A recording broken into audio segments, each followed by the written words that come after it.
Hi everyone, Sean Humphreys here. Welcome to All Things Retirement. In this installment, we're going to talk about Daniel Levitin's book titled Successful Aging. We'll continue with this discussion topic, and we're going to focus in on one specific character quality or personality trait that Levitin says the research confirms is absolutely vital and critical that we cultivate it so we have a long, successful aging experience. Obviously, that's tied directly to our retirement planning as well.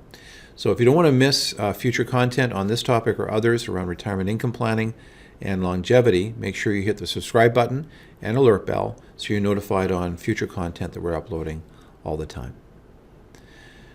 Now, if you look at the past videos, and if you go to the playlist, and I'll have a link to the playlist with the notes for this video, one of the things that Levitin talks about are some really important character qualities that we need to cultivate to improve the probability that we'll have a successful aging experience. Now, three qualities he talks about were openness, cultivating openness to new experiences, curiosity, and the absolute critical nature of social interaction in terms of being components that we need to cultivate in our aging experience. Now, today we're going to talk about another trait, and that is the trait of conscientiousness. And Levitin talks about the research in this area that really confirms that one of the most important traits to foster is conscientiousness.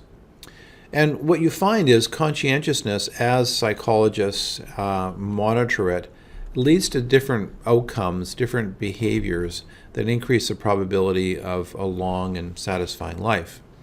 The more conscientious you are, the more likely you'll probably go to a doctor, the more likely you're going to have checkups, more likely you'll probably commit to follow through on professional commitments, and the more likely those things will lead to just better all-cause mortality experience. In other words, those people that are more conscientious are doing things consistently to lead to a longer and healthier life. The other thing that the data confirms is that low conscientiousness, particularly if it's low in childhood, is very predictive of things like obesity or worse lipid profiles and worse physical health as we get older. So if conscientiousness is so important, it's not something that really hits the radar for us all the time, and some of you free spirits out there might really push against the idea of conscientiousness, but really it's something we need to be focused in on in our overall planning. So how do you become more conscientious? Well, there's two things you need to keep in mind. Conscientiousness implies improving self-regulation or impulse control and having the ability to self-monitor, becoming a better noticer on what works and what doesn't work in your life, right? So, it's one of those things where you have to be intentional and you have to start using a certain level of behavioral strategies or cognitive therapy to begin changing how you orientate. For some people, impulse control and self-monitoring is a very, very natural thing for them to do. But for many people, they kind of glide through life not very conscious of the decisions and actions they're taking until it's too late, until they're now in a corner and there's now some negative ripple effects from those actions.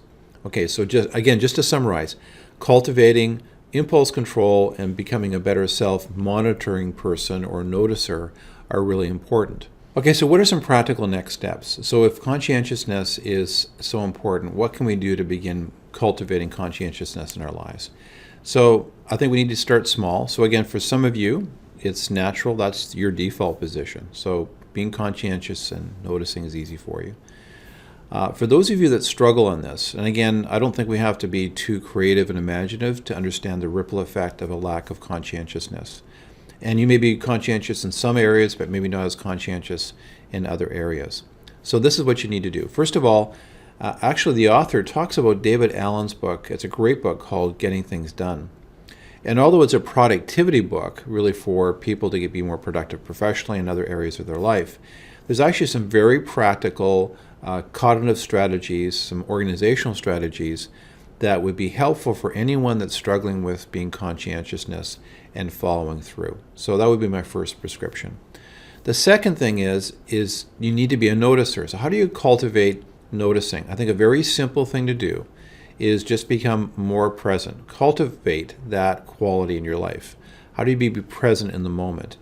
Now, there's some practical things you can do like journaling. So when you get up in the morning, spend some time reflecting on the previous day. Maybe reflect on, before you go to bed, what happened during the day, what was good, what was bad, where were you conscientious, and where did you sleepwalk in terms of various aspects of your life. So that, maybe it was in the area of diet or lack of exercise or poor impulse control in your relationships. So the more you begin noticing, reflecting, and then trying to reinforce the behaviors that will lead to conscientiousness, the more of that will become an easier muscle to exercise over time. Things like regular workouts.